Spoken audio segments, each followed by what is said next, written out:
দর্শক, BNP chairperson Begum Khaleda জিয়ার বাসভবন গুলশানে ফিরোজায় চলছে দলের স্থায়ী কমিটির বৈঠক। সেখানে রয়েছেন সহকর্মী মনিরুল ইসলাম মিন্টু। সরাসরি যুক্ত হচ্ছি তার সাথে।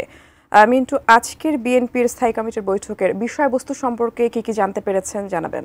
মির্জা ফখরুল ইসলাম আলমগীর সহ দলের স্থায়ী কমিটির সদস্য এবং ভাইস চেয়ারম্যান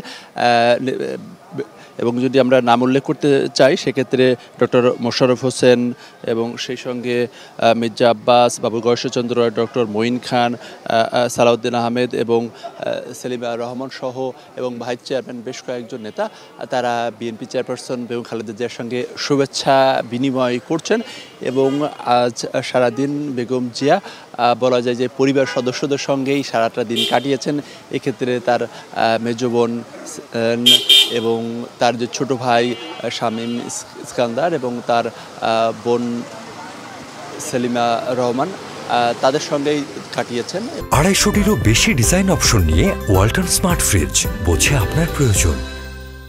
এবং তার আগে যদি বলি সেক্ষেত্রে বিএনপি চেয়ারপারসন বেগম খালেদা জিয়ার যে কোরবানি সেটি ফিরোজাতে দেওয়া হয়েছে এবং দলের ভারপ্রাপ্ত চেয়ারম্যান এবং তার পুত্র তারেক রহমানের যে কোরবানি সেটিও ফিরোজাতেই দেওয়া হয়েছে এবং এখন শুভেচ্ছা বিনিময় পর্ব চলছে।